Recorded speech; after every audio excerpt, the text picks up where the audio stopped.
Hello and welcome to the channel. My name is Annalisa and this is going to be a Christmassy, or at least getting ready for Christmas vlog with like decorations and baking and cooking and stuff like that. With a little bit of reading going on as well. Hope you enjoy. It's December 3rd and I wanted to check in for the first time. Because, well, I guess this is the first day I've actually had my camera back during the day. I left it at our project house because I was filming there. But now I have it back. I don't know, can you see the tiredness in the eyes? I don't know if you can see it, but I can feel it specifically in the eyes, especially in the eyebrow area. I have a tension headache, and also I don't really want to keep my eyes open. Basically, the cramping time of the month just started today, which is great because it was a babysitting day. Not the big long day that starts at 5:30 in the morning. This was a nicer day that was just from noon to about 3 o'clock. I love babysitting kids, and I know these kids and their mom quite well, so it's like an optimum job for me. There's a cat over there. I'll show you more details of him later. He is cute. But you know, I just have my limits, and today was not a good day to be hanging out with kids who are 4 years old. It's a 4-year-old and a 1 3/4-year-old. And you know, I use gentle parenting techniques. I didn't know that's what they were. I just use what I would like to have been used on me as an autistic child, and what was used on me a fair amount because my parents were kind of neurodivergent themselves, so you know. But you know, that kind of thing where I explain why we don't do things instead of just telling the kid what to do, even though I'm the babysitter, not the parent. You're the caregiver, you gotta tell them things. It's just a little hard to do when you're in a significant amount of pain. And you're already exhausted because you've been depressed for like 9 months. But I'm also kind of anticipatorily being tired because don't even try to guess what all the different colors on the floor of my room are. I'm glad those are blurred. This is Friday, and starting on Monday I'm doing 3 days of 8 hours where I get up 5:30 in the morning, and that's more than I can really handle in a week before it starts getting to me. Like 20 hours a week is about as much as I can work without it negatively affecting my mood, energy levels, and pain levels. But the lady that I work for needs to work those days, so that's just what I need to do. And it doesn't happen very often at all, but someone at her work is injured, so she has to take a bunch of extra shifts. So I'm just like feeling sorry for myself basically today. But now I'm home and I'm going to continue drawing this cute little dragon that will be available in like a month to watch me drawing it on my art channel if things go well. And I'm gonna watch cute TikToks of cats. This is a really good account, by the way. It's JNDCDC. I don't know what that stands for, but it's this cat called the Baby Boo and this cat called Veronica, and they make fun of each other and they're human. And it's super cute, so I'm gonna watch that. I'm gonna drink my pop, and I'm gonna have some chocolate, and I'm gonna wear my really soft this thing, and then I'm gonna take some pain meds, and I'm gonna feel better. This is our advent calendar. We had one we made ourselves out of pieces of felt and made all the little people, or at least 3/4 of the little people and animals and stuff, but that got lost in the fire, so we bought a bunch of new pieces. And so these are all made by other people, so they aren't quite as good, but we still really enjoy it, and it's really cute. We put one little thing from pocket onto the felt board above every day of December up till Christmas. This same day, I still wasn't feeling good, but I made dinner for my family because none of them were feeling good either. It's just the 3 of us, me, my mom, and my dad. They were working on our project house all day, and so I made a very simple dinner That is just hamburger gravy over rice with a broccoli salad because I really like broccoli and it's really healthy and it's actually quite easy and quick to make as well. I try to make the situation good.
So part of our Christmas decorations are my collection of Christmas Barbies or holiday Barbies. This is the 2021. We don't hold that against her. This one is from 2018. This one is from longer ago. I bought her online to replace some of the ones I lost in the fire. This one and this one we found at antique stores, and they're from like the 2005s or so. And they are like vintage, and I really like, you know, they've got a lot of velvet going on and beautiful fur, fake fur, I'm sure. And this is another old, and all three of these, I am not sure what years they're from because I bought them quickly to replace a bunch of lost ones. This year our tree is with a red and gold and white theme. You've got a lot of sentimental Christmas ornaments, so there's not a color theme to them. This one's from Alaska.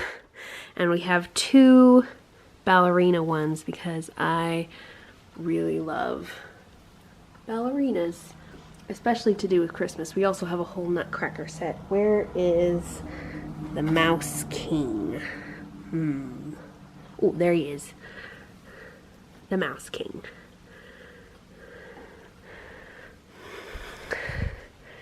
Oh, and this one is the Tree of Gondor, very important.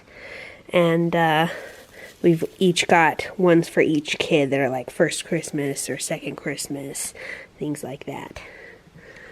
And there's our star. Today, on the 4th of December, I've been making cookies, and these are an approximation of a recipe that I found last year that were really good. They're like Nutella and two other types of chocolate going on with some walnuts, chocolate chips, that kind of thing. They're very good. And tonight I am watching Frozen 2 because it has nice wintry feelings.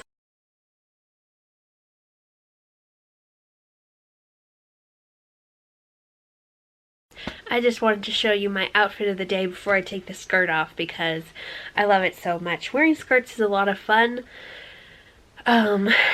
Because it makes me feel pretty and fantastical, but they're usually kind of difficult to walk around in and sit in, and the waistband of this one is not stretchy, so I'm gonna take it off. But I wear fancier clothes like this on Sundays because it's a good excuse to dress up, because I'm going to see a fair number of people who can appreciate my dressed upness when I go to church, specifically Sunday school. My mom and I don't go to our like regular services because it's mostly the pastor speaking, which we don't particularly like the way our pastor teaches, and the rest is music, and we don't like the music that our church plays, so we just go to a class where a couple of people teach, and we like their theology. And my mom actually has been teaching this year and is going to continue for the rest of the school year. So she taught today and did a PowerPoint presentation, and I helped with the PowerPoint part because my mom is technologically challenged. But I wanted to wrap up the vlog today and tell you about what I've been reading. Mooncakes, I mostly finished out before I started the vlog. It's really adorable, but it's a lot more like high stakes than I thought from what I had heard about it before. Like, it's not, and there's also less baking magic. Like, there's some baking and there's magic, but not necessarily baking magic. We've got a non-binary werewolf as advertised and a hard of hearing little lady witch and they're both adorable and they have a little romance. But there's also like an evil horse demon in the woods and like cultists and stuff. So like, there's some pretty scary slash, not exactly scary, but like proper high stakes fantasy stuff going on here that I didn't really expect. So that's cool. It's adorable. I also used to think that it was like comic book length, but no, it's like a nice chunky graphic novel with a nice cute what's it called? Illustration style. Those are some of the illustrations.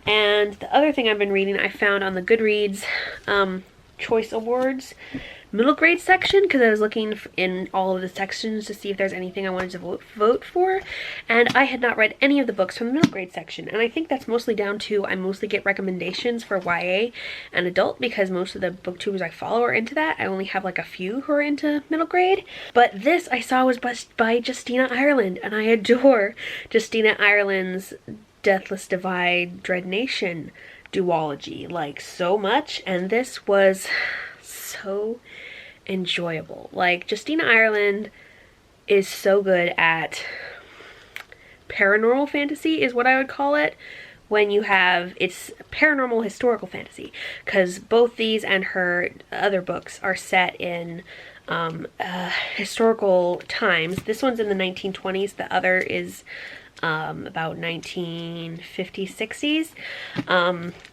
not 1850s, 60s, and the other one has zombies, and this one has ghosts, Ophi's ghosts, and it's just so good. And also, not everyone is good at like age range hopping, but Justina Ireland did amazing. Like her other is very much YA in the first one and adult in the second one, kind of, and then this one is very middle grade. Just, it's not just the age of the characters, there's a tone and a flavor that kind of dictates and is